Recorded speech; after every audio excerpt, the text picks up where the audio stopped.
Vamos então começar. Foi só aqui ligar aqui o computador, porque isto hoje foi um dia.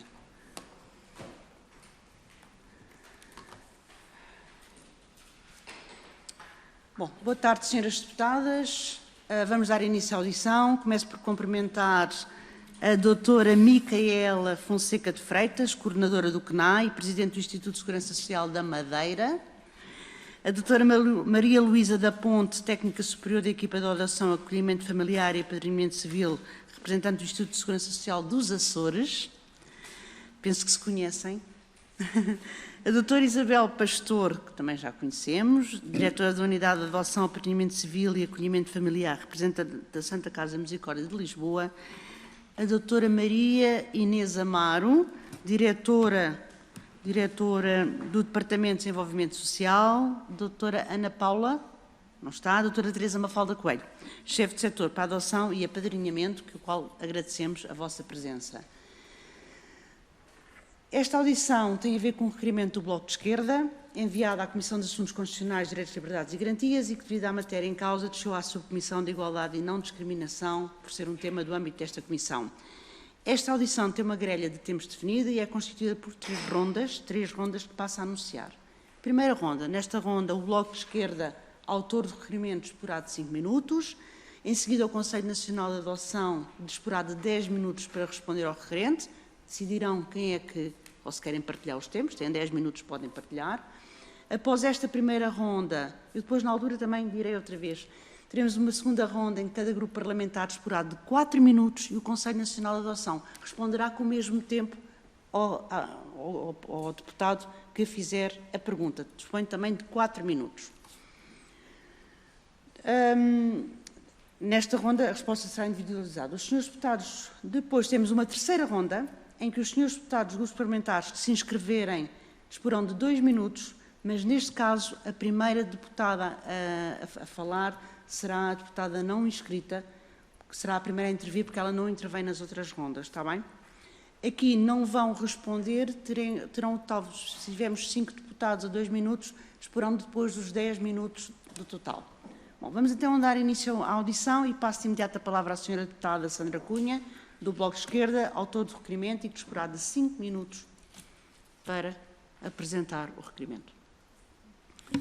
Muito obrigada, Sra. Presidente. Cumprimentar todas as senhoras deputadas e especialmente as representantes do Conselho Nacional para a Adoção aqui presentes e que nos poderão ajudar a perceber melhor como é que funciona o Instituto da Adoção. Eu devo dizer que, relativamente àquilo que foi dito agora aqui no início desta sessão, sobre enfim, a audição seguinte, que seria a audição para a Autoridade Central para a Adoção Internacional, que o Grupo Parlamentar do Bloco de Esquerda foi consultado e que por nós dissemos, enfim, se há dificuldades de agendamento, poderia ficar para outra altura, até porque este requerimento entrou antes da altura da pandemia e depois ficou, e não era um requerimento com caráter de urgência, não desfazendo, obviamente, na enorme importância que a adoção de crianças tem e que deve ter acompanhamento e por isso a razão do nosso requerimento por parte da Assembleia da República. Enfim, não é uma questão extremamente urgente e por nós poderia ficar para depois, para outra oportunidade.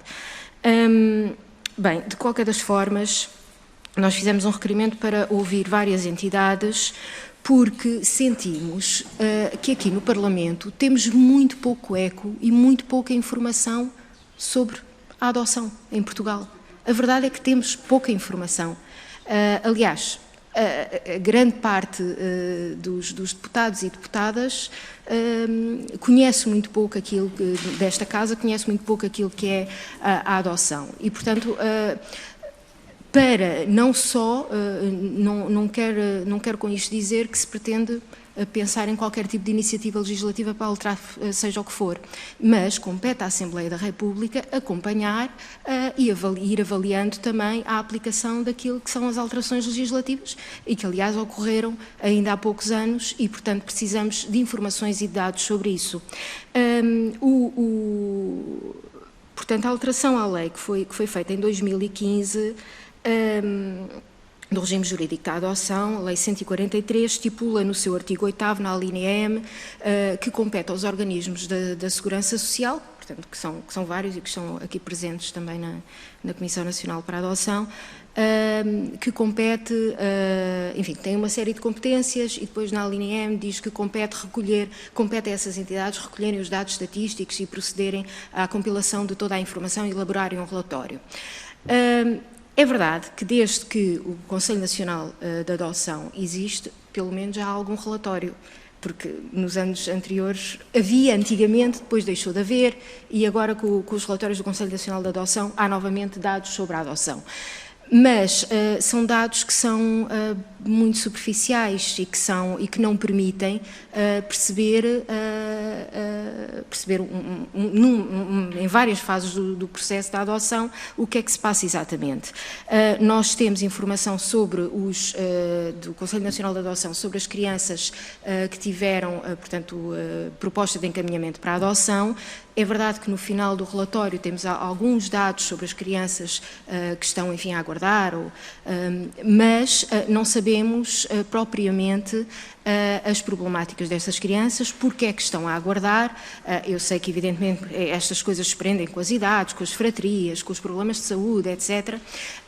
Mas, enfim, de alguma forma mais sistemática, com dados mais aprofundados, permitiria-nos perceber melhor isto. Também não sabemos dos candidatos à adoção, e porque isto também importa, porque também é um dos fatores que tem influência naquilo que é depois encontrar-se ou não uma família para aquelas crianças, quantos candidatos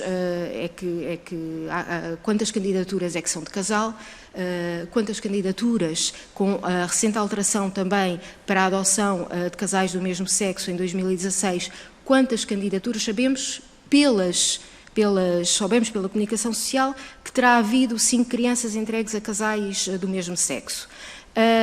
Não sabemos quantos candidatos é que há em relação, portanto, a casais do mesmo sexo. E não se está a dizer sequer que se quer os dados discriminados por distritos, por exemplo, por causa da proteção de dados e da privacidade. Enfim, são dados globais. Quantas candidaturas singulares é que há? Dessas candidaturas, quantas, enfim, aceitam fratrias ou aceitam crianças com problemas de saúde? Estes dados são importantes para se poder avaliar as alterações que foram feitas à lei e para podermos acompanhar. E, portanto, são essas informações que não têm chegado à Assembleia da República de forma nenhuma, porque mesmo aquilo que chega, normalmente, eu vou já terminar, vou mesmo terminar, normalmente aquilo que chega à Comissão de Trabalho através do CASA, do Relatório de Caracterização das Crianças e Jovens em Acolhimento, portanto, é aquela fase prévia, não é, das crianças e jovens que estão em acolhimento residencial e, portanto, relativamente ao processo também de candidatura à adoção, quantos casos, por exemplo, é que há de candidaturas rejeitadas? Porquê? Quantos recursos é que há? Enfim, todas essas informações a Assembleia da República sabe zero. E, portanto, é um bocadinho esse o objetivo de chamarmos aqui para termos informação, para percebermos como é que está a decorrer o processo e também para perceber que tem havido uma diminuição do encaminhamento de crianças para a adoção ao longo dos anos. Ela tem sido consistente, portanto, tem vindo a ocorrer essa diminuição. O que é que explica isso? Eu espero que seja um bom sinal, que seja um bom sinal e que signifique que há, e também sei que é verdade que há menos crianças em acolhimento, menos crianças institucionalizadas e, portanto, também é normal que haja menos crianças encaminhadas para a adoção, mas há vários ecos de estudiosos da matéria e que referem que há cada vez uma maior resistência por parte das decisões de quem tem o poder de decidir judicialmente de atribuir a situação do regime de adotabilidade para as crianças. Portanto, o que é que se passa aqui? Se é isso, se não é? Se é uma boa notícia ou se nem por isso, se podemos ficar descansados ou não. Muito obrigada. Muito obrigada, Sra. Deputada. Passo agora a palavra ao Conselho Nacional da Adoção, que disporá de 10 minutos para responder às questões colocadas pela Sra. Deputada Sandra Cunha. Não sei quem é que vai tomar a palavra. Bem, boa tarde. Em primeiro lugar, cumprimentar as senhoras deputadas. Para fazer um breve enquadramento de que nós estamos cá em representação do Conselho Nacional para a Adoção, E para fazer um breve enquadramento das respostas que serão dadas, talvez realçar aqui as atribuições do Conselho, do CNA. Ao CNA compete, as atribuições são confirmar as propostas de encaminhamento apresentadas pelas equipas de adoção, emitir os pareceres prévios à concessão para autorização de instituições particulares para intervenção em matéria de adoção. Micaela, se quiser pode tirar, sim, porque ouve-se melhor. Sim. Obrigada. Acompanhar a atividade desenvolvida por essas instituições particulares e emitir recomendações aos organismos de segurança social e a essas instituições em matéria de adoção. E neste capítulo o CNA tem funcionado como um órgão regulador nesta matéria. Foram feitas ao longo dos últimos anos 15 recomendações e várias comunicações no sentido de se harmonizar os procedimentos inerentes ao processo de adoção.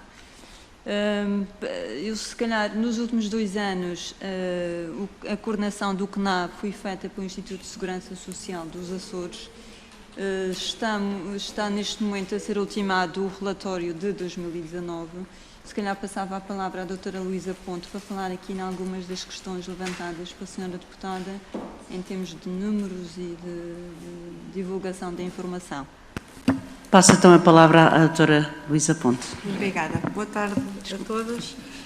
Relativamente aos dados que nos fez referência, não é? Como a doutora Micaela referiu, portanto, o CNA tem competências limitadas, nós apenas acompanhamos todos os encaminhamentos que as equipas de adoção do país propõem. Digamos que somos o fim da linha, não é? Não há nenhum encaminhamento de uma criança para uma família que não tenha que passar pelo Conselho Nacional. E digamos que é nessa fase final que nós intervimos. Nós não temos intervenção nenhuma na definição dos projetos de vida das crianças. Essa competência é dos tribunais, que são assessorados depois pelas equipes multidisciplinares de assessoria aos tribunais, assim como outras instituições que entendam como pertinentes. E, portanto, a nossa intervenção, digamos que se limita, digamos, a esta fase final. Nós não temos qualquer intervenção nas etapas antecedentes. De qualquer maneira, os dados que nós temos estado a apurar relativamente a 2019, verifica-se um ligeiro aumento relativamente ao número de crianças com sentença de adotabilidade decretada no ano 2019,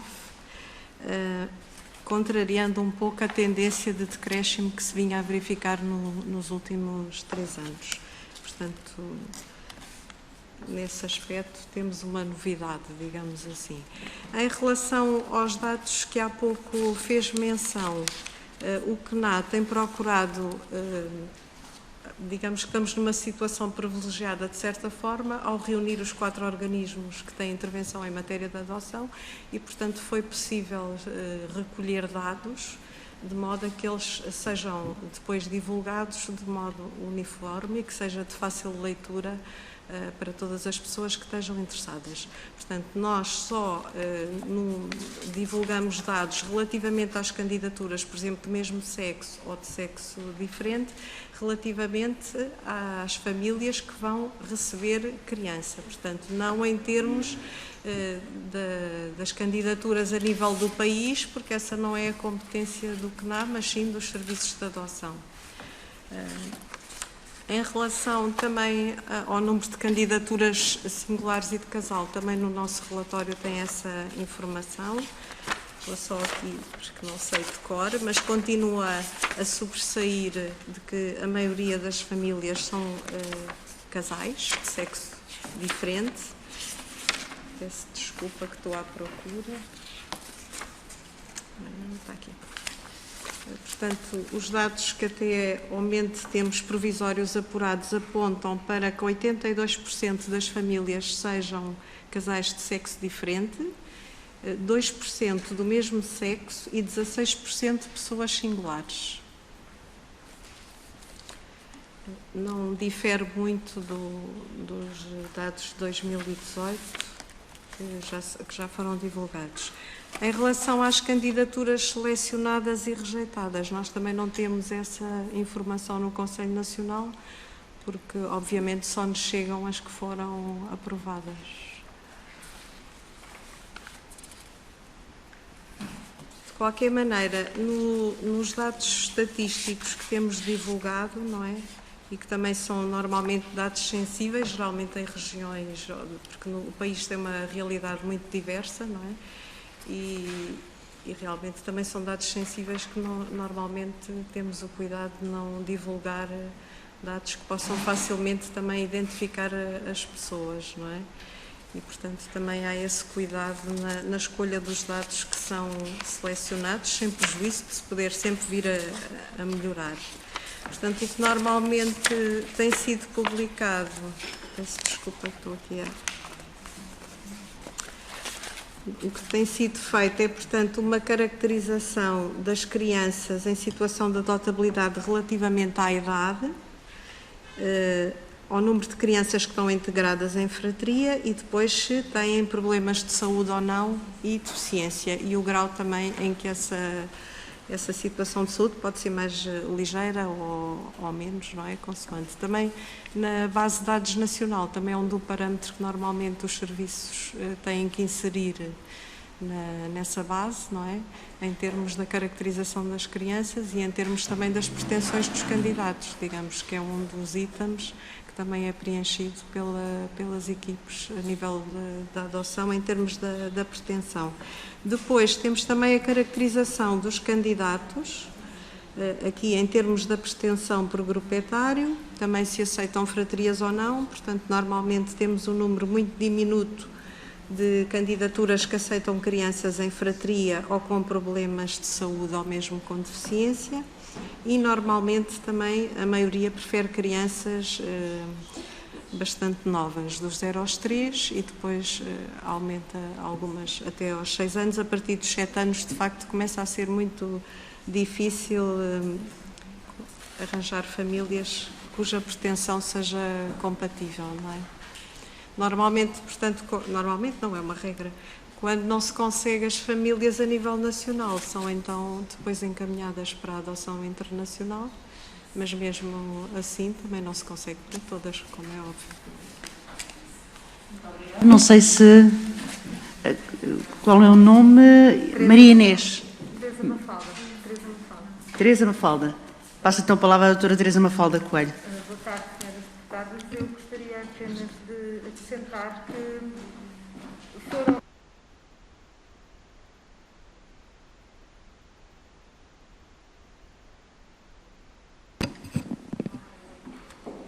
selecionadas 314 candidaturas, rejeitadas 13 e houve 5 recursos.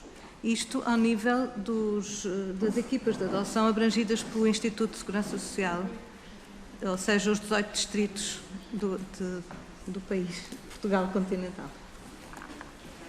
Já agora, se for permitido, Muito bem, pode continuar. acrescentava só que a nível dos Açores não tivemos no ano transato nenhuma rejeição de candidatura, nem houve recursos interpostos.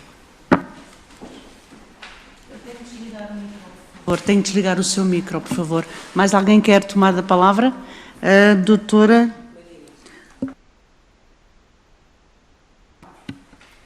Maria Inês Amar. Muito obrigada. Muito boa tarde a todas as senhoras deputadas.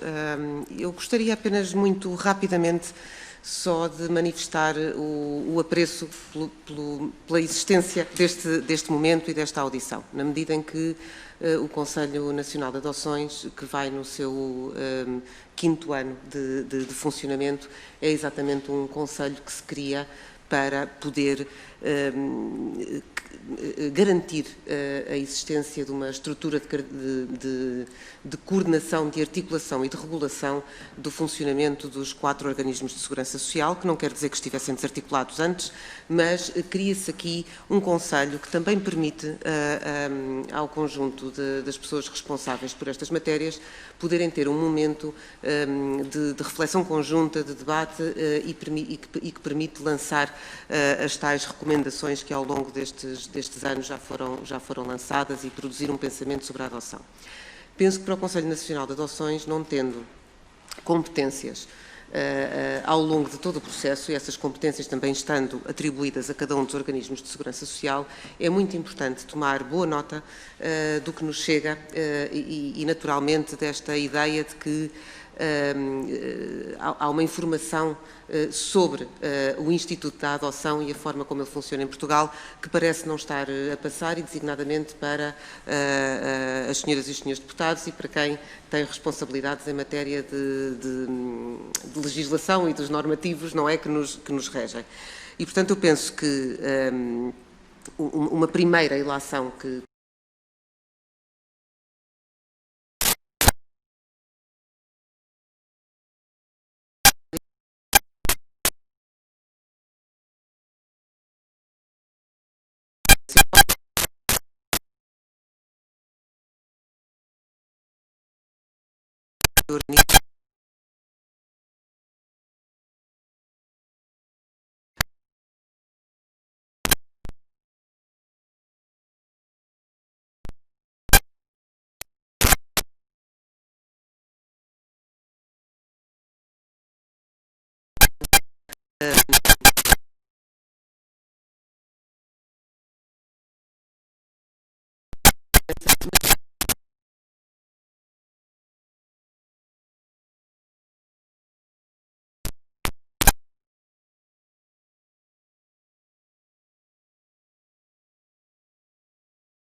Muito obrigada, Sra. Presidente. Cumprimento as senhoras deputadas e cumprimento de forma muito especial a delegação do Conselho Nacional da Adoção, não sem pedir desculpa por este constrangimento do qual só me apercebi melhor há pouco. É com muito interesse que vos tenho aqui, ou que estou aqui nesta audição para vos ouvir. Acho que há um conjunto de aspectos muito importantes relativamente à adoção que merecem uma reflexão muito profunda, e a intervenção da doutora Maria Inês Amaro ia nesse sentido, mencionou uma componente cultural do Instituto que eu acho que não é despecienda e cuja história da adoção em Portugal também ajudará a explicar. Não há muito tempo atrás só podia adotar quem não podia ter filhos biológicos e, portanto, por mais que o Código Civil cuidasse de dizer que acautelava o interesse da criança a ser adotada, na verdade o que estava ali era a garantir a descendência e a transição do património de quem se candidatava à adoção. Por outro lado, nos últimos anos houve alterações profundas na estrutura das crianças em acolhimento, e os relatórios CASA e os relatórios das Comissões de Proteção de Crianças e Jovens também nos têm dado conta disso, que a maior faixa etária, ou a faixa etária mais representada agora nas situações de perigo é a partir dos 12 anos e uma preponderância grande dos 15 aos 17. O que também, por se aumenta um grupo, diminui o peso relativo dos outros e, portanto, naturalmente que diminuiu o peso relativo das faixas etárias mais baixas. Por outro lado, parece-nos também que, a nível da intervenção de promoção e proteção, ainda há um largo investimento na família biológica. Aliás, basta ver que mais de 90% das medidas de promoção e proteção aplicadas são medidas em meio natural de vida, nomeadamente acompanhamento junto dos pais ou junto de outro familiar. Representam mais de 90% e, portanto, quando nós olhamos para o número de crianças em acolhimento residencial, ele é ainda assustador, são mais de 9 mil, mas, de facto, o perfil destas crianças alterou-se muito. Eu pensei que ainda tenho tempo. Por outro lado, temos por via também deste investimento todo que se vai fazendo, mesmo quando as crianças são encaminhadas para acolhimento residencial, aquilo que verificamos são acolhimentos muito longos, com evidentes prejuízos para as crianças e jovens que são acolhidos. E, portanto, eu também, uma das coisas que eu vos pedia era que comentassem estas minhas afirmações, que não são de especialista, são de quem se interessa por este tema e de quem se preocupa muito com o presente da infância, por achar que ele é o futuro das comunidades. Mas vós, que sois especialistas, é que poderão dizer o que pensam sobre isto. Depois, lendo o vosso relatório, o último disponível é o de 2018, há duas coisas que suscitaram particular preocupação. Uma, a interrupção das integrações. Eu não sei se depois nos poderão dizer quantas é que foram em 2019. Aqui a questão não é tanto se é uma, se são 20, se são 200, é o quão dramático uma interrupção é para uma criança.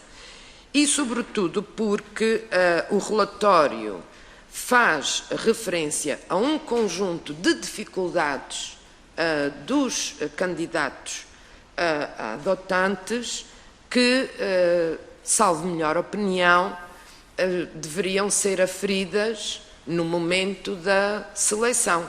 E eu julgo que é também um pouco a pensar nisso que o Conselho emite a recomendação número 9. E, portanto, eu gostava também que falassem um pouco sobre isso e que pudessem esclarecer que monitorização e que avaliação é que fazem da integração das recomendações que emitem. Porque da vossa recomendação número 9 fica claro, ou pelo menos eu assim entendi, que há um conjunto de aspectos no perfil dos candidatos que o Conselho Nacional de Adoção entende que devem ser melhor avaliados pelas equipas que fazem a seleção. Outra coisa é, obviamente, o encaminhamento das crianças. Obrigada, Sra. Presidente, pela tolerância de 20 segundos. E obrigada também. Muito obrigada. Eu passo agora à delegação do CNA, do Conselho Nacional de Adoção, para apresentar a resposta. Já percebi que será a doutora Isabel Pastores que vai responder agora.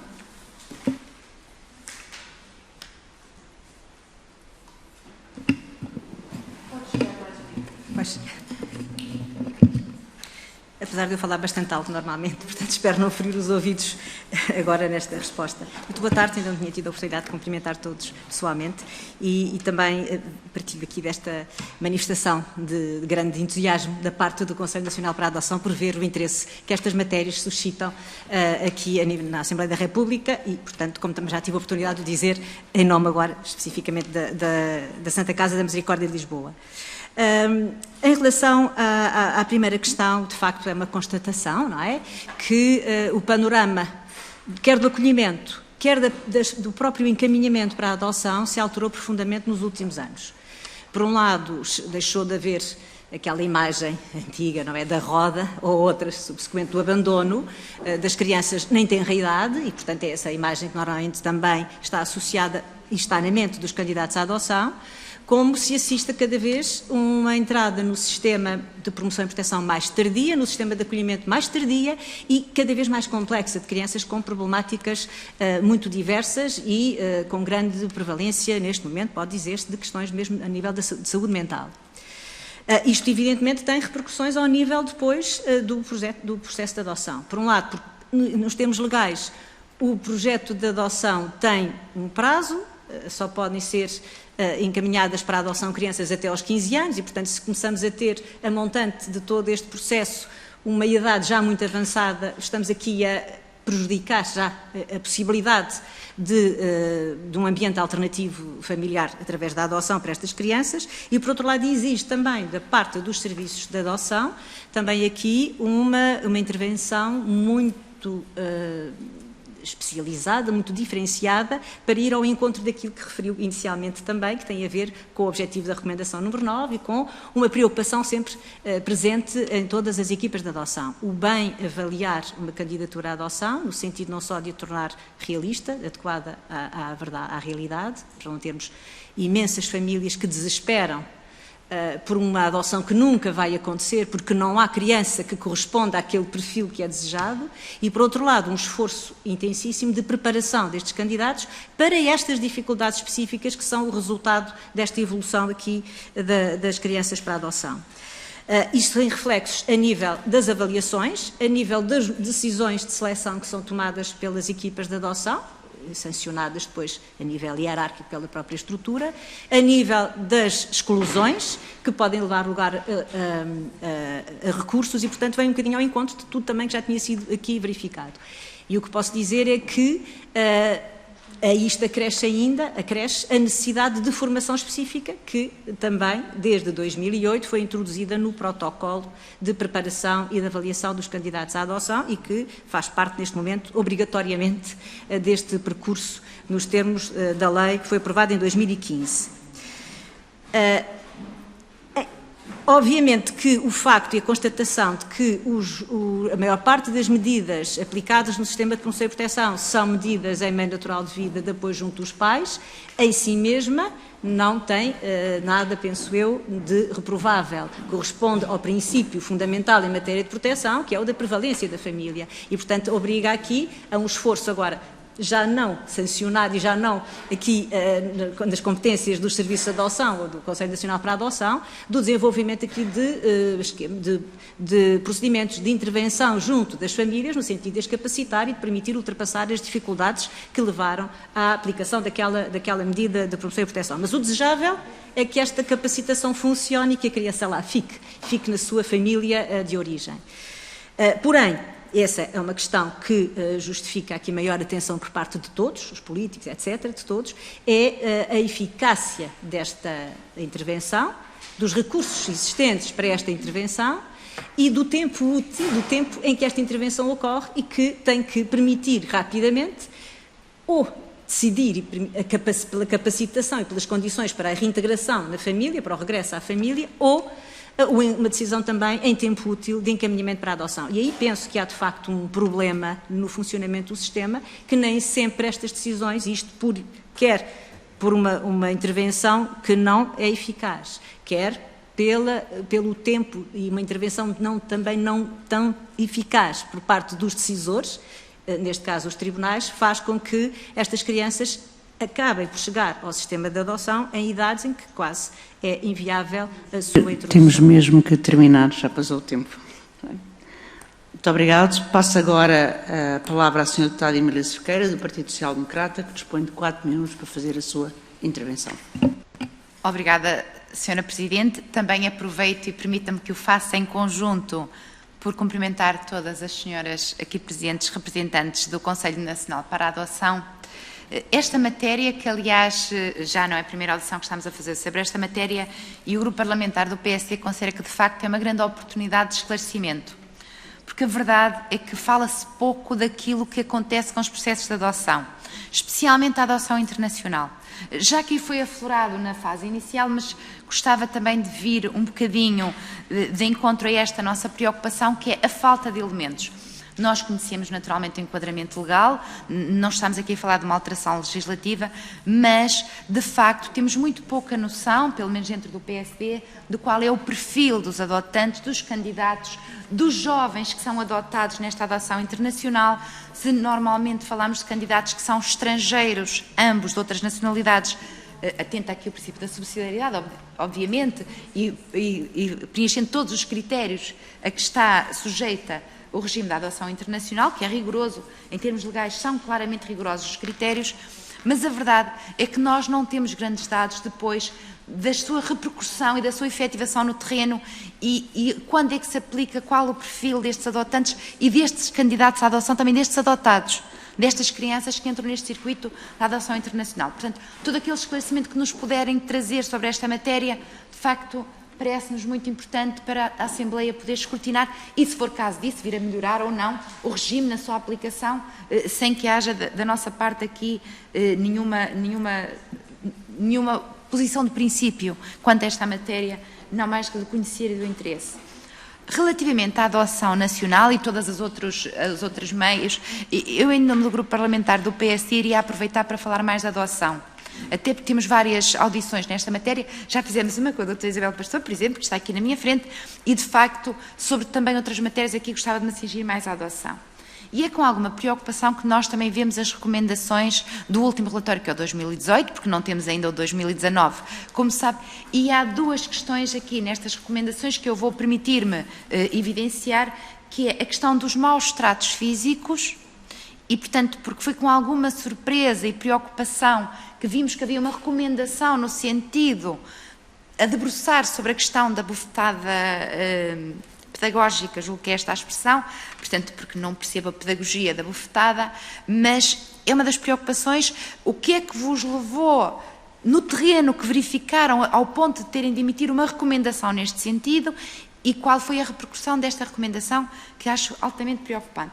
E também a questão da fratria. Nós não podemos, que é de tal maneira estruturante no desenvolvimento de uma criança, a questão dos seus irmãos que existam neste mesmo processo.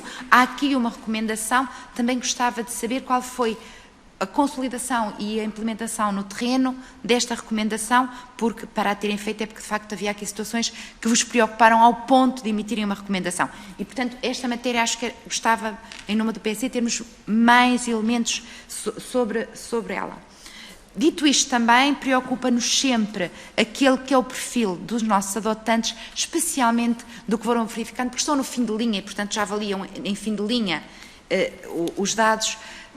O perfil dos adotantes que devolvem a criança. Porque esta é uma matéria que a nós nos preocupa de sobremaneira.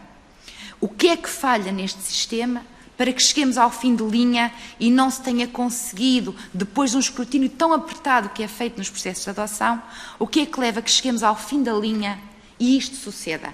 Não se conseguiu gerir o sonho ou a criança idealizada, porque não existe na adoção, são crianças com histórias de vida normalmente sempre algo problemáticas pelas suas circunstâncias que as levam a entrar neste processo da própria adoção e, portanto, o que é que justifica e quais seriam as ferramentas que poderiam fazer com que estes casos, não estou a dizer que não se verificassem de todo, mas que praticamente fossem residuais.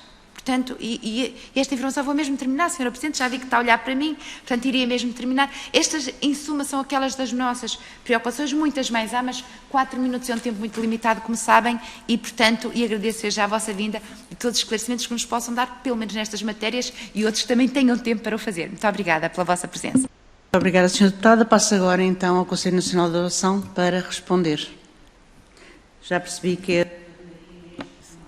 Eu talvez tomasse a palavra brevemente, porque creio que depois poderá haver aqui outros dados, só para referir o seguinte, que talvez optássemos por deixar as questões relativas à adoção internacional então para a outra sessão que teremos, para não utilizar aqui este tempo. Referir também que muitas vezes as recomendações que vêm e que são produzidas pelo Conselho Nacional de Adoções, no fundo resultam de uma preocupação de que, se não está escrito na lei e se não está numa recomendação, pode criar aqui espaço para que haja diferentes modus operandi, não é? E, sobretudo, a questão das fratrias, pareceu-nos que era muitíssimo importante estar escrito, que é muito importante ter em conta a fratria e a relação de fratria nestas tomadas de decisões. E, com certeza, também a questão do maltrato, no sentido também de percebermos que ainda persistem formas de encarar algum maltrato como um modelo educativo, digamos assim. E pareceu ser importante esclarecer esta questão. Por fim, e antes de passar a palavra para dados que possam ser prestados designadamente relativamente aos processos mal-sucedidos, gostava só de dizer o seguinte, que me parece que, sem prejuízo de nós procurarmos continuamente melhorar as nossas práticas, a existência de devoluções demonstra também que nós estamos aqui perante uma conta de soma exata e que o processo de avaliação, de preparação, de amadurecimento dos candidatos ajuda-nos muito neste percurso, mas não nos pode dar uma garantia de 100% de que as coisas corram bem. E talvez, ao contrário do que acontece nas relações biológicas, digamos assim, por vezes quando os processos apresentam dificuldades, surge no espírito dos próprios candidatos que afinal há o subterfúgio de recusar aquela situação. Mas eu passaria talvez a palavra.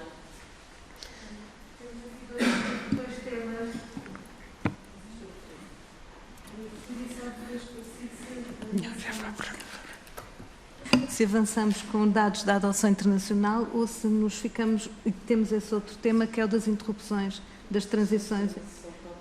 Pronto. Não, então era dizer que nós temos informação de que houve 4 interrupções em período de transição em 2018 e 8 interrupções em período de pré-adoção em 2018. As causas das interrupções.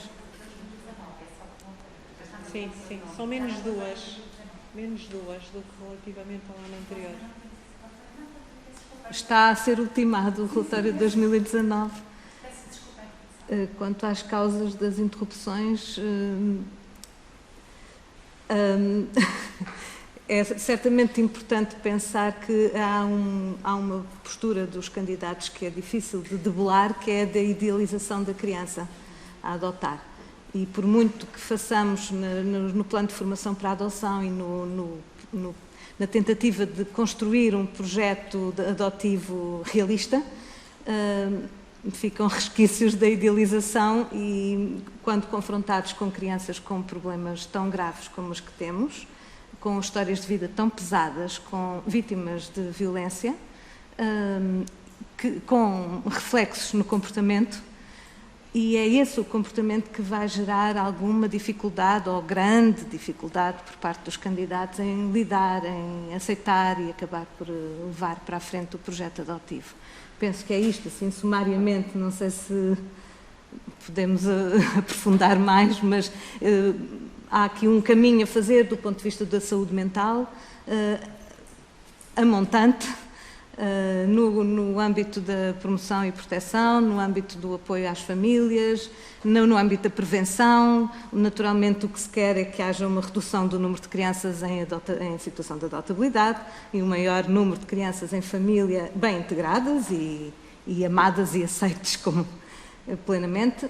Portanto, há aqui todo um trabalho que é desenvolvido, mas que ainda tem resultados nestes casos de insucesso que resultam, que advêm destes percursos complexos, em que, por muito que os serviços atuem, nem sempre se consegue ultrapassar as marcas das histórias de vida de maus tratos. Muito obrigado, senhora doutora Teresa Mafalda Coelho. Sim. Pronto, chefe de setor para a adoção de apadrinhamento civil. Passo agora a palavra à senhora deputada Sandra Cunha, do Bloco de Esquerda, que terá 4 minutos para a sua intervenção. Muito obrigada, senhora Presidente. Bem, eu vou começar por um comentário e uma contextualização para depois passar às perguntas. É evidente que, e acho que isso é consensual, a adoção serve para cumprir o interesse da criança e não o interesse dos adultos, seja famílias biológicas, seja candidatos à adoção, seja o que for. Por outro lado, também sabemos que a institucionalização, e parece ser consensual também, enfim, na academia, nas pessoas que trabalham no terreno, nos especialistas, de que a institucionalização não é de todo no interesse da criança e não é no seu interesse, portanto, para a sua integração social, para o seu desenvolvimento, etc. Mas a verdade é que as crianças passam imenso tempo institucionalizadas. É um problema que nós temos já há muitos anos. Até no vosso relatório, relativamente às crianças que foram devolvidas no período de integração ou de pré-adoção, referem isso precisamente, que algumas delas tinham estado institucionalizadas durante não sei quantos anos. No relatório do CASA, da caracterização das crianças e jovens em acolhimento, o tempo médio de acolhimento é de praticamente 4 anos. Mesmo nas crianças mais pequeninas, o relatório diz que dos 4 aos 5 anos, crianças dos 4 aos 5, 56% estavam acolhidas há 1 ano ou menos. Mas isto também significa que 44%, quase metade, estavam acolhidas há mais do que esse tempo, não é? Por exemplo, crianças do 0 aos 5, havia crianças, quase 200 crianças acolhidas há 2 ou 3 anos, mais outras quantas há mais de 4 anos, ou seja, praticamente todo o seu tempo de vida. E aquilo que eu pergunto é se este tempo de institucionalização também não deixa marcas e não tem influência naquilo que é depois a capacidade de integração dessas crianças nas famílias e se não acentua os problemas que essa criança vai tendo, apesar do trabalho que se possa fazer com as crianças. Eu até conheço mais ou menos, porque fiz investigação na área, e conheço aquilo que é o acolhimento de crianças e jovens, espero que esteja melhor do que quando eu fiz investigação. Porque o trabalho com as crianças, era um trabalho limitado aos recursos, não é?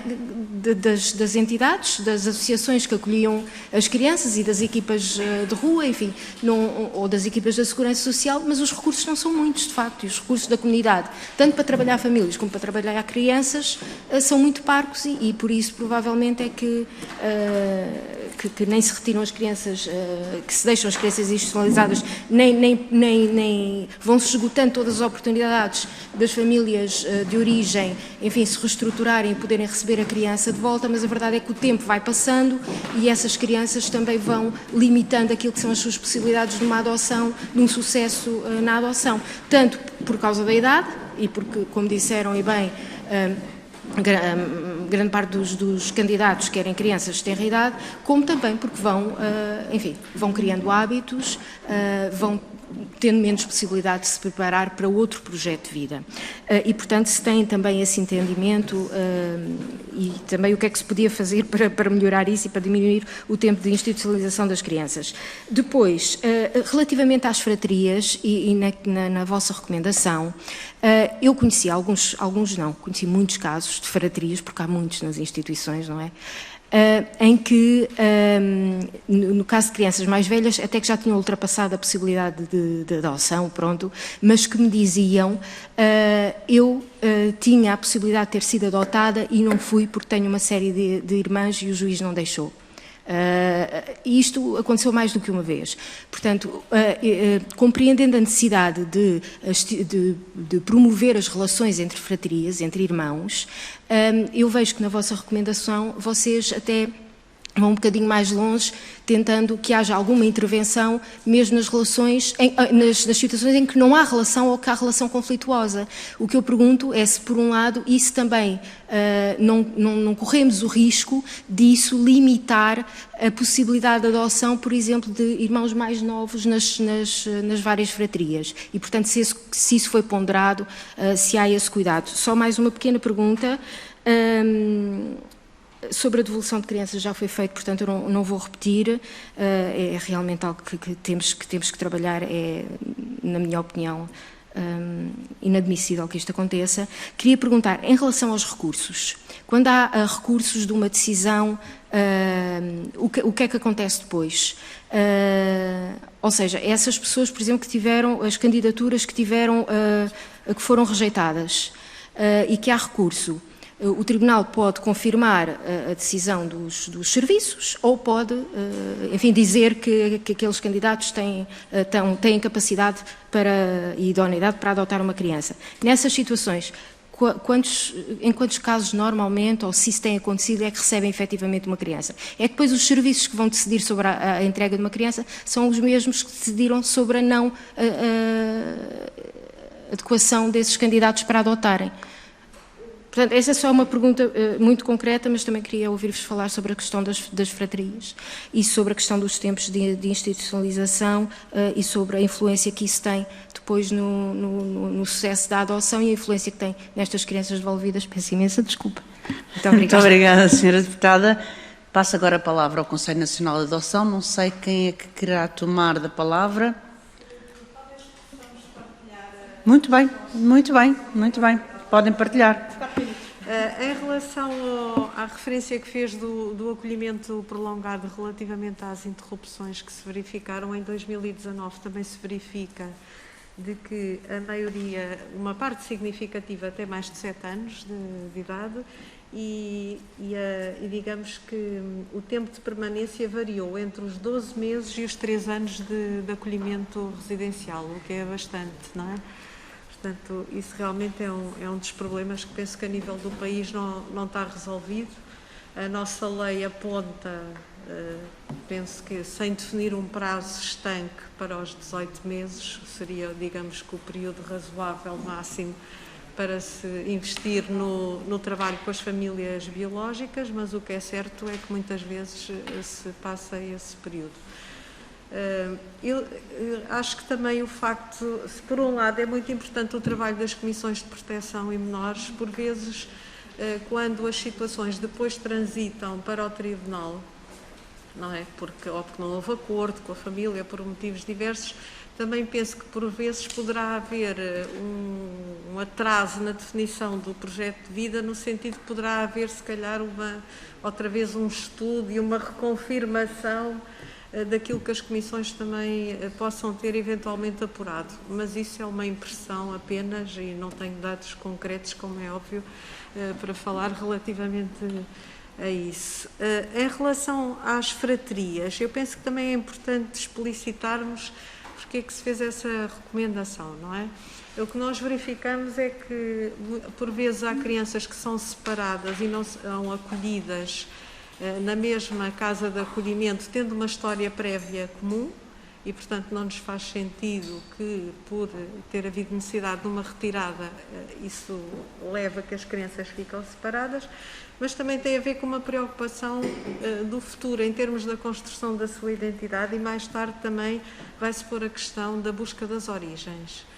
E isso é um assunto que geralmente vem mais tarde, não é? E pensamos que não há motivo nenhum para que as fraterias sejam separadas, mas também está lá na recomendação a ressalva de que seja quando haja uma relação significativa, não é? Portanto, a separação está sempre, poderá estar presente se não houver de facto uma relação ou não tivermos famílias, porque também temos às vezes fraterias com mais de 2 elementos e, portanto, não temos assim tantos candidatos que aceitem adotar fraterias numerosas, não é? Mas normalmente nessas situações o que se procura é que haja mais do que uma família e que possa haver abertura para que se mantenham contactos entre as crianças e temos já várias experiências de que resulta bem, não é? De que resulta. Claro que no nosso relatório, não é? Não está espelhado, se calhar, essa situação em termos, não é? De ser visível para quem está a ler. Não é? Obrigado. Não sei se vai alguém falar, mas era melhor desligar o microfone, por favor. Sim. Doutora, é que eu conheço melhor, Isabel Pastor, porque já cá tive uma vez. Era só acrescentar aqui qualquer coisa em relação a esta situação das fraterias, que esta preocupação da manutenção desta identidade e deste passado comum, que pode ser um fator para melhor construção da vida, não é? Depois da adoção, é de tal maneira importante que leva, e isso penso que está referido nos termos da recomendação, e levou a uma comunicação a outras entidades, já não agora aos organismos de segurança social, no sentido de evitar que a montante do processo de adoção se proceda à separação das fraterias, ou que mesmo quando fisicamente as crianças têm que ser separadas por motivos de vagas ou aplicação sucessiva da medida, no mesmo momento da medida de acolhimento, que estas instituições promovam a manutenção da relação entre a frateria para não inviabilizar a tal adoção conjunta que todos nós desejamos, a não ser que, de facto, essa adoção conjunta seja prejudicial, no caso. Há a preocupação nesta recomendação da averiguação caso a caso, mas mantendo este princípio que é facilitador da adoção, a presença dos laços. Por outro lado, a experiência que nos diz em termos de busca das origens e destes processos de reconstituição do passado por parte dos jovens adotados ou dos adultos adotados, é de que a maior curiosidade e a maior parte das vezes vem ao serviço de adoção com a preocupação de encontrar irmãos que sabem que têm, mas que foram separados e dos quais nunca mais tiveram informação. Mais do que a reconstrução da filiação dos pais, da parentalidade, é a presença dos irmãos. Isto sugere-nos de facto que é um laço que é de tal maneira importante neste contexto que deve ser preservado a todo o custo. Só uma última nota em relação às questões dos recursos e das decisões de exclusão. E aí acho que é importante, para esse efeito, acho que é muito importante realçar aqui o papel do Conselho Nacional para a Adoção, que também o tem nesta matéria. A adoção visa o superior interesse da criança, mas os interesses dos adultos e dos adotantes não são de todo abandonados. São interesses legítimos e que também merecem a proteção de todos e merecem a proteção da lei. E nessa medida, para além do efeito de controle do Tribunal, sempre que uma equipa decide tecnicamente que aquela família lhe parece não apresentar os requisitos ou as condições necessárias para adotar e nessa medida emite um juízo de exclusão, cabe recurso para um órgão, para o Tribunal, que vem controlar esta decisão e que pode mantê-la ou alterá-la. Se alterar, esta família, esta candidatura passa a integrar a lista dos candidatos selecionados. Portanto, a decisão do Tribunal passam a candidatos selecionados. Efetivamente, é a mesma equipa técnica que poderá vir a apresentar ou não esta família como resposta a uma criança em situação de adotabilidade. Porém, há aqui um órgão, que é o Conselho Nacional para a Adoção, que relativamente a cada encaminhamento vai aferir se de facto todos os critérios estão a ser cumpridos. E um deles também é o de uma antiguidade de uma candidatura que está selecionada e que até tem as características que permitem responder às necessidades daquela criança. E, portanto, esse tipo esse efeito perverso de, ok, estão na lista, mas não são utilizados, ninguém lhes entrega uma criança porque a equipa não concorda com a decisão, é justamente validado e sancionado, escrutinado pelo Conselho Nacional para a Adoção, que também tem esta função, de verificar se a igualdade de oportunidades relativamente a todos os candidatos que estão selecionados. Muito obrigado.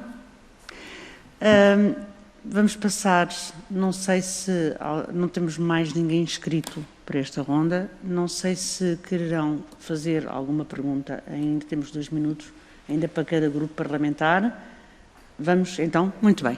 Então vamos passar à terceira ronda, aqui vamos ver, os grupos parlamentares terão 2 minutos e no fim terão o mesmo tempo do tempo gasto pelos grupos parlamentares. Passo então à doutora Isabel Rodrigues, terá 2 minutos para a sua apresentação. Obrigada, Sra. Presidente. Eu penso que não os gastarei. Eu julgo, ou não ouvi, ou não percebi, a questão de se de alguma forma monitorizam a implementação das vossas recomendações pelos diversos serviços de adoção. Era só relativamente a isso que eu queria um esclarecimento. Obrigada. Doutora, Sra. Deputada Emília Cerqueira, do Grupo Parlamentar do Partido Social Democrata, por favor. Obrigada, Sra. Presidente. Também será, como temos estes 2 minutos, será bastante rápido, também não os vou gastar. Primeiro, dizer-lhes que é muito importante estes esclarecimentos e, segundo, ainda há aqui outra questão que não consegui perguntar-vos em tempo útil nos 4 minutos, que é o seguinte. Nós temos aqui este lapso temporal dos 12 aos 15 anos, portanto, a partir dos 15 anos não temos, quando temos a grande parte dos nossos candidatos, dos nossos crianças em situação de adotabilidade, precisamente neste hiato temporal de 3 anos, e são, tanto quanto tenho noção, os menos desejados. Infelizmente, até porque já são mais crescidos, já correspondem menos àquele sonho. E eu gostava de saber, se era possível, quais são a proatividade que há no sentido de que estas crianças também possam ter a sua oportunidade de um projeto de vida. Mais em concreto esta faixa etária, quais as ferramentas, aquilo que se vai conseguindo fazer para que também estas crianças não fiquem perdidas num sistema de institucionalização. E muito obrigada. Era só mesmo este esclarecimento que não tive tempo há muito tempo. Obrigada, Sra. Deputada. Passo agora a palavra à Sra. Deputada Sandra Cunha. Muito obrigada. Eu só queria mesmo perguntar, e isto tem a ver com o início e com aquilo que era o objeto do nosso requerimento e com o início das vossas respostas, que é relativamente, mais uma vez, aos dados. Portanto, o Conselho Nacional de Adoção, e aliás eu sei bem que respeitam, e os vossos relatórios respeitam os dados das crianças com proposta de encaminhamento e, portanto, a fase anterior não têm essas informações, isso compete aos organismos da Segurança Social. Mas já que estão aqui vários presentes, queria perguntar, ou seja, o legislador disse que estas são as competências dos organismos da Segurança Social nesta matéria e têm que recolher informação estatística, dados e elaborar um relatório. Nem é necessário que esse relatório venha a público, mas pelo menos que seja remetido à Assembleia da República para conhecimento. Isso existe? Isso alguma vez foi feito? É isso que eu estou a perguntar, por parte esse relatório, com todas as informações, com todos estes dados, desde, portanto, na fase anterior àquilo que compete, que está nas competências do Conselho Nacional de Adoção. E já agora, então, se a Assembleia da República pode receber esse relatório, mesmo que seja de forma reservada, enfim, com todo o respeito pelos dados que lá estejam previstos para termos, enfim, esta informação, porque, quer dizer, há aqui vários organismos, mas suponho que seja o Instituto da Segurança Social que tenha a competência de... Estou a perguntar? Não. De organizar tudo? Então, cada organismo por si? Ok, já percebi. Pronto, mas agradeço, me digam se eles existem e se os podemos receber. Muito obrigada. Muito obrigada, Sra. Deputada. Nós vamos dar 10 minutos, se precisarem, visto que são 5, se quiserem usar os 10 minutos, se não, usarão o tempo que acharem. Máximo 10 minutos.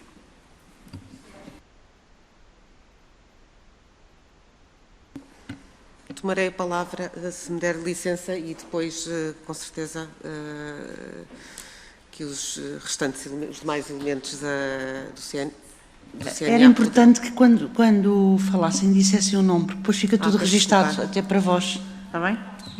Maria Inês Amaro. Muito bem. Do Instituto de Segurança Social.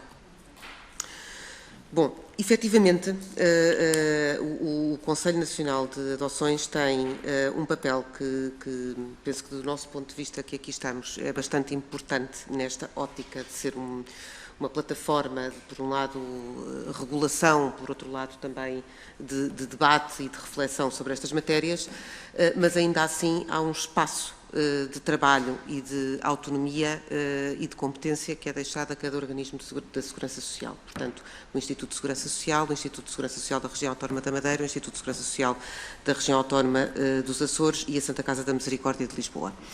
E isto tem aqui várias implicações. Desde logo, a implicação de que cada um destes institutos produz as suas monitorizações e relatórios anuais com os dados e informação que complementam, alimentam e em certas dimensões poderão ir para além daquilo que é o relatório do Conselho Nacional de Adoção e que da parte do Instituto de Segurança Social eu própria farei chegar ao nosso Conselho Diretivo esta a pretensão da Assembleia da República poder ter acesso a estes relatórios anuais. Por outro lado, a própria monitorização,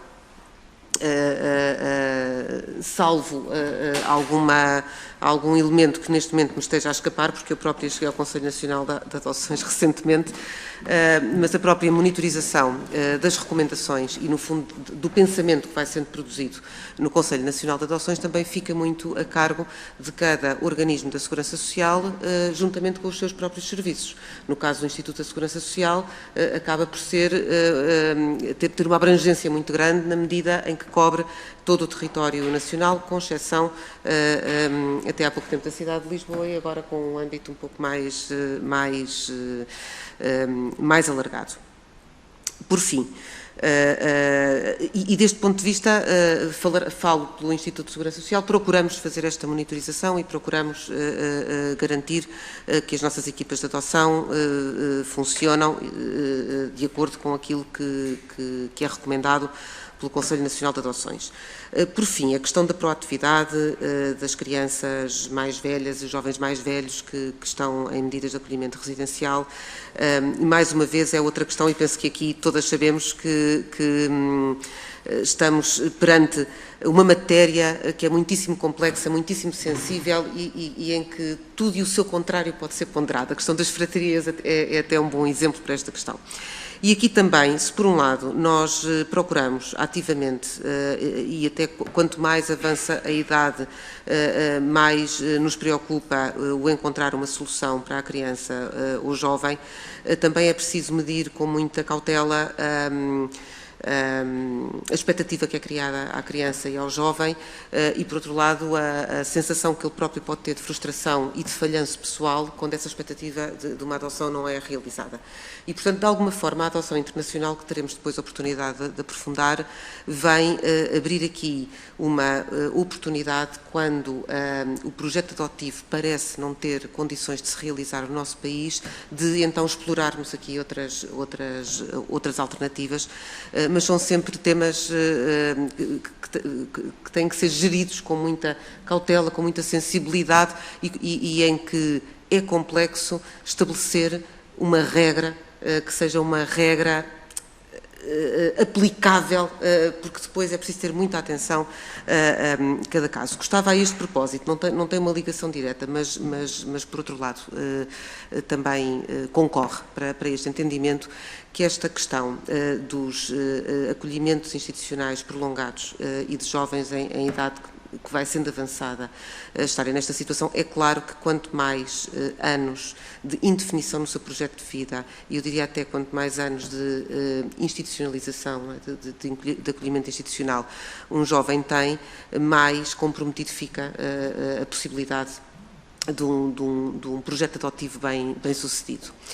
Agora, a adoção não é a resposta ao prolongamento, à alternativa ao prolongamento do acolhimento residencial, na medida em que o prolongamento da medida do acolhimento residencial resulta, por um lado, dos tempos que também são tempos da Justiça e tempos dos tribunais, que são tempos também do momento em que as situações são sinalizadas e começam a ser trabalhadas, e resulta também de uma outra área que está a ter agora um novo impulso e que precisamos, do meu ponto de vista, e permitam-me aqui dar o meu ponto de vista pessoal, precisamos de lhe dar muita atenção e de investir muito nela, que é a das medidas alternativas ao acolhimento residencial, designadamente o acolhimento familiar, em que é importante trabalhar, embora aqui entremos num outro tema que não é exatamente o tema da adoção. E com isto passaria também a oportunidade de poder dizer alguma coisa às minhas colegas. Doutora Isabel Pastor. Só queria referir ainda em relação à questão da monitorização das recomendações, que muitas delas, depende do tipo e da matéria e do objeto desta recomendação, mas algumas delas são monitorizadas pelo próprio Conselho Nacional para a Adoção, quando, designadamente no caso da separação de fraterias, surgem encaminhamentos, propostas de encaminhamentos apresentadas pelas equipas de adoção, em que se percebe que há uma separação das fraterias. E aí o Conselho tem esta função de questionar porquê, e se não há razão para tal, poderá não aprovar aquele encaminhamento e solicitar que seja pensado e ponderado um encaminhamento conjunto. Portanto, há aqui, este é um exemplo, mas haverá outras em que será o próprio Conselho Nacional para a Adoção que também terá esta função. Obviamente, depois cada serviço terá que transmitir às suas equipas estas recomendações e depois levá-las a que logo na fonte elas surjam e sejam cumpridas. Em relação aos relatórios, também só aqui um esclarecimento, e agora, no âmbito, já tinha dado, no âmbito da audição da Santa Casa Misericórdia de Lisboa, os relatórios existem e são feitos. É facto que até 2015 não havia obrigatoriedade legal de publicação nem de divulgação destes relatórios, não obstante eles eram feitos. E, portanto, as informações eram prestadas e os dados eram prestados com solicitação. Não é? A partir de 2015 surge, nos organismos de segurança social, a obrigatoriedade de fazer relatórios, mas, ao mesmo tempo, surge o Conselho Nacional para a Adoção, que, por si, publica o relatório. Portanto, foi esta conjugação de diferentes momentos e de diferentes relatórios que levaram a que não tenham sido divulgados, mas pronto, se for considerado essa necessidade de conhecimento e de suporte mais fino à Assembleia da República dos relatórios individuais de cada organismo de segurança social, pois também a Santa Casa da Misericórdia de Lisboa o fará, como aliás já foi dito aqui também em relação aos outros organismos. Pronto, era só esta referência e obviamente as alternativas ao acolhimento e mudança de paradigma das crianças privadas de cuidados parentais é o desafio para evitar justamente que, mesmo que seja prolongado, mesmo que não leve a uma adoção, a criança tenha aquilo que necessita, que é o enquadramento familiar, afetivo e de qualidade. E, portanto, esse é o desafio que todos estamos de acordo, que estamos neste momento a iniciar e que esperamos que a breve trecho tudo seja diferente. Doutora Isabel Pastor, se pudesse desligar, por favor, o seu micro. Não sei se mais alguém quer usar da palavra. Sim. Diga o seu nome também. Teresa Mafalda. Teresa Mafalda. Só reforçar o que a doutora Isabel disse, que foi dito já.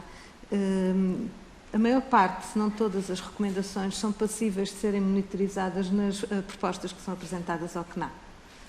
Se formos ver cada uma delas e o tema que é analisado em cada uma delas, quase todas são passíveis de serem escrutinadas quando estudadas as propostas que são apresentadas em CNA. Era só reforçar isto. Mas, naturalmente, que dentro de cada organismo e no ICP há a preocupação de uma proximidade grande com as equipas de adoção, as 18 equipas. Há uma articulação estreita diária, hoje em dia, então, é muito mais reforçada até pelos nossos meios de comunicação tão próximos e, portanto, esta monitorização é diária. Muito obrigada. Não sei se mais alguém quer usar a palavra. Muito bem. Luísa da Ponte, do Instituto de Segurança Social dos Açores. Eu ia só reforçar que no seguimento da monitorização das recomendações emitidas, também já se tem tido a oportunidade de convidar, digamos, que as equipes de adoção para momentos de partilha e de troca de impressões e discussão relativamente a alguns encaminhamentos propostos, quer especificamente a algum encaminhamento que nos esteja a suscitar dúvidas, quer relativamente às interrupções que decorreram. Foi um trabalho que já iniciamos e que penso que é para continuar. E só também já agora, relativamente aos dados dos Açores, como se optou por congregar e publicar conjuntamente através do CNA, portanto não foi feito nenhum relatório específico. De qualquer maneira, os nossos dados relativos à adoção são facultados à Direção Regional da Solidariedade Social, que nos solicita os dados e depois são publicados eletronicamente, digamos assim, no Boletim Estatístico da Segurança Social e depois estão lá, digamos que no capítulo das crianças e jovens, juntamente com outras informações. Mas são dados sucintos, posso até dizer que tipo de dados são dados, portanto, geralmente estão lá as crianças em situação de adotabilidade, quem são os candidatos que estão em lista de espera, quantos em pré-adoção e quantas crianças foram adotadas na região, porque é preciso também ver que a maioria das crianças é deslocalizada da sua zona de residência e, portanto, as nossas crianças, a maioria, vai para o continente e as nossas famílias recebem de fora. Eu não sei se me é permitido aproveitar esta oportunidade de deixar só duas notas relativamente a alterações legislativas que penso que seriam importantes, embora não exatamente no processo de adoção. Uma diz respeito ao número de dispensas que a lei prevê para os candidatos poderem comparecer em momentos de avaliação que são insuficientes. Cada vez mais há a necessidade de aprofundarmos mais o conhecimento dessas famílias e, portanto, 3 são manifestamente insuficientes. E a outra questão prende-se com a licença inicial exclusiva do pai, que penso que é assim que é chamada, e que seria muito importante equiparar os adotantes a terem, digamos, também a oportunidade de ter esse gozo. E penso que seria muito importante, no caso, para todos, mas em particular para as crianças com necessidades adotivas particulares, em que nos possibilitaria estarem os dois, no caso de serem um casal, estarem simultaneamente nos primeiros dias de adaptação e de integração da criança, porque isso não está previsto na lei. O que acontece é que depois as pessoas têm que estar a meter férias ou arranjar outros subterfúgios que não vou mencionar aqui, e que penso que seria importante. Por um lado, as famílias sentem-se discriminadas porque não lhes é reconhecido esse direito, não é? E digamos que, de certa forma, também está a nascer ali uma criança naquela família. E por outro lado, teria mesmo toda a vantagem de que haja essa possibilidade, principalmente na fase inicial. As licenças estão equiparadas, podem ser gozadas alternadamente, exatamente igual, mas esta parte, penso que são 25 dias agora, se não me falha a memória, relativamente à última alteração, penso que seria muito vantajoso se realmente fosse considerada essa possibilidade e ponderada a possibilidade de equiparação também para este efeito. Muito obrigada. Muito obrigado. E, por fim, penso que é a doutora Micaela Fonseca de Freitas, coordenadora do CNA, que também vai usar a palavra. Sim, só acrescentar em relação aos relatórios da Madeira, à semelhança dos Açores, também não existe um relatório específico, mas existem dados estatísticos, alguns deles inseridos no relatório de atividades do Instituto. Penso que vamos terminar. Bom, queria agradecer a esta delegação do Conselho. Sim. É só mesmo para dizer, relativamente às propostas de alteração legislativa, que o Bloco de Esquerda teve, na legislatura passada, tentativas sucessivas para fazer estas alterações, mas que infelizmente não foram propostas que não foram aprovadas, tanto naquilo que são as dispensas para a avaliação. Sabemos bem que não chegam, que as pessoas têm que depender da boa vontade do patronato, ou têm que meter férias, porque ainda por cima agora há a avaliação obrigatória, a formação que é obrigatória, aliás, e que depois os candidatos não têm dispensas no trabalho para irem. Essa e a outra questão da licença inicial exclusiva do pai, mas não foi aprovado pelos restantes grupos parlamentares. Muito obrigada. Já agora... Nós temos mesmo que terminar. É só uma nota numa palavrinha, prometo não demorar nada. O Conselho Nacional também deu nota à Assembleia relativamente às maternidades de substituição, que também temos constatado que tivemos já alguns casos das famílias, portanto, depois terem que recorrer ao Instituto da Adoção de Filho de Cônjuge. Exatamente. E em relação às avaliações, por acaso esqueci de mencionar que é preciso também não esquecer que as candidaturas de 3 em 3 anos são reavaliadas e, portanto, implica também a ida das famílias aos nossos serviços e nós a casa deles, digamos assim. Sempre muito obrigado. Peço desculpa pelo abuso. Muito obrigado. Muito obrigada.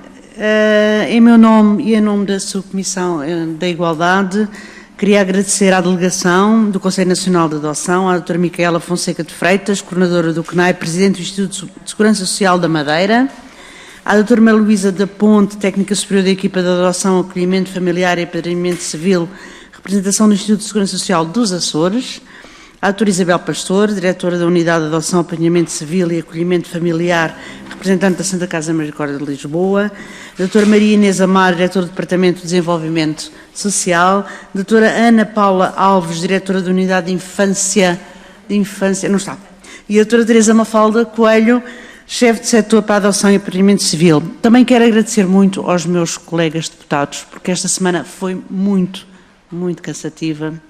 Tivemos imensas audições e o orçamento, por isso hoje está a ser um dia que, um final de semana, quero agradecer a vós e a vós por estarem aqui presentes. Eu só